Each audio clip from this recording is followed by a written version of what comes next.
Selamat datang di channel Ramlan Adiwijaya. Kalian pernah lihat nggak sih sebuah tim yang justru menang waktu jadi underdog, tapi malah kalah pas lagi di atas angin? Hari ini kita bakal bedah teka-teki sejarah yang persis kayak gitu. Ini adalah kisah tentang dua pertempuran, di mana logika seolah-olah dibolak-balik sama yang namanya strategi, psikologi, dan satu kesalahan fatal. Pertanyaannya kelihatannya simpel ya. Gimana ceritanya pasukan yang jumlahnya lebih sedikit bisa menang telak? Tapi setahun kemudian, pas kekuatan mereka udah nambah, mereka malah babak belur. Nah, ini dia paradoks yang bakal kita bongkar bareng-bareng. Oke, coba kita lihat angkanya deh. Di Perang Badar, sekitar 300-an prajurit Muslim melawan 1.000 prajurit Quraisy, dan mereka menang. Setahun kemudian di Uhud, pasukan Muslim nambah jadi 700 orang, ngelawan 3.000 prajurit Quraisy. Secara logika, harusnya kesempatan mereka lebih baik kan? Tapi hasilnya, kekalahan taktis. Angka emang nggak bohong, dan ini nunjukin ada faktor lain yang jauh lebih penting daripada sekedar jumlah pasukan. Nah, buat mecahin misteri ini, kita bakal bedah lewat beberapa babak. Pertama, kita lihat gimana geografi bisa nentuin takdir. Kedua, soal pertarungan antara rencana ideal sama sifat asli manusia. Ketiga, kita bakal lihat pertempuran ini pakai kacamata strategi modern.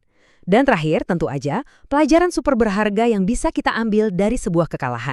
Oke, kita mulai dari fondasinya dulu ya. Setiap pertempuran itu punya panggungnya sendiri, yaitu geografi.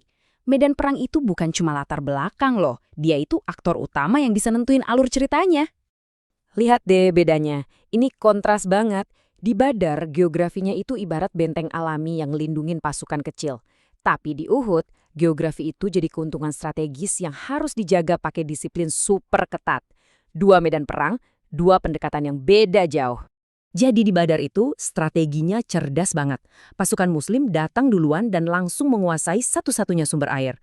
Akibatnya pasukan Quraisy yang jumlahnya lebih banyak terpaksa bertempur di lembah sempit yang pasirnya lembek. Ini bikin kavaleri mereka yang ibarat tank tempur zaman itu jadi nyaris nggak berguna. Medan perangnya seolah-olah emang sengaja mihak ke pasukan yang lebih kecil. Nah, di Uhud rencananya jauh lebih kompleks. Bagian belakang pasukan aman karena terlindung sama Gunung Uhud. Tapi ada satu titik lemah, satu celah yang kebuka. Disitulah 50 pemanah ditempatin, di sebuah bukit kecil.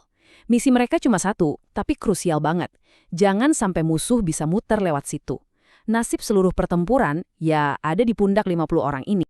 Disinilah kita masuk ke faktor yang paling penting sekaligus paling rapuh dalam setiap rencana, manusia. Karena sehebat apapun strateginya, pada akhirnya yang ngejalanin itu manusia, yang punya godaan, punya kelemahan. Perintah buat para pemanah itu udah jelas banget dan nggak bisa ditawar. Jangan tinggalkan posisi ini apapun yang terjadi. Itu bukan saran loh, tapi perintah mutlak. Karena posisi itu ibarat paku yang nahan seluruh formasi pertempuran biar nggak ambruk. Terus, apa yang kejadian? Awalnya rencana berjalan mulus. Pasukan Muslim berhasil bikin musuh mundur. Nah, dari atas bukit, para pemanah ini lihat musuh lari kocar-kacir dan ngira perangnya udah selesai. Godaan harta rampasan perang yang ada di bawah sana ternyata terlalu besar. Mereka lupa sama perintah, terus turun dari pos mereka. Dan celah fatal itu pun kebuka lebar. Tepat di saat itu, komandan kavaleri Quraisy yang jeli, Khalid bin Walid, ngelihat kesempatan emasnya. Jadi, intinya apa? Strateginya nggak salah, rencana geografisnya itu udah mantap. Yang gagal adalah disiplin untuk ngejalanin rencana itu sampai tuntas. Cuma satu momen kelalaian, dan itu mengubah arah seluruh pertempuran. Oke, sekarang coba kita upgrade cara pandang kita.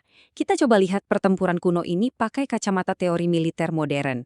Dengan konsep dari ahli strategi kayak Clausewitz dan Sun Tzu, kita bakal lihat kalau prinsip-prinsip perang itu ternyata abadi.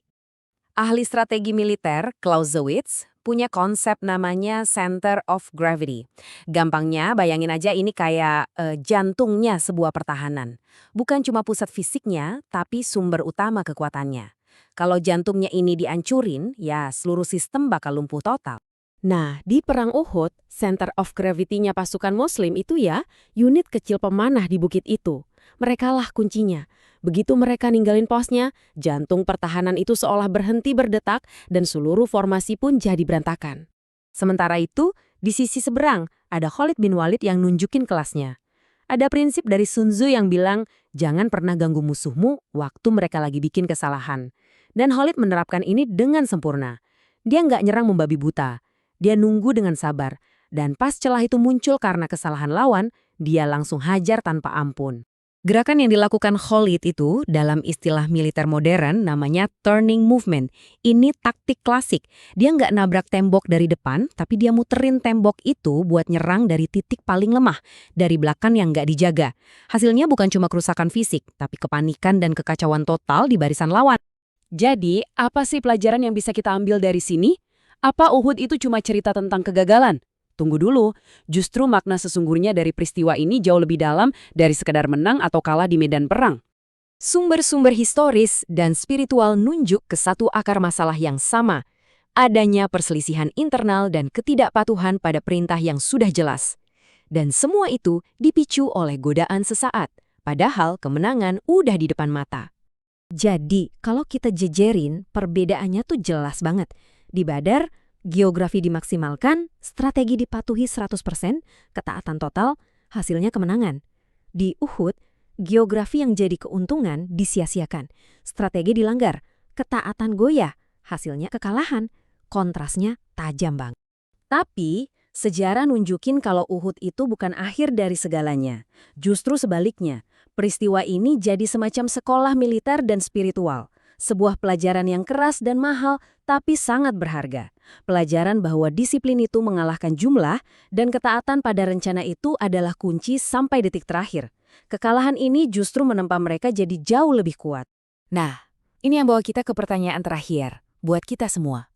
Dalam setiap rencana besar kita, entah itu di pekerjaan, bisnis, atau kehidupan pribadi, apa bukit pemanah kita? Apa satu elemen krusial yang kalau kita lengah menjaganya, seluruh bangunan rencana kita bisa runtuh? Pelajaran dari Uhud itu abadi. Temukan titik kritis itu dan jaga dengan disiplin penuh tanpa kompromi.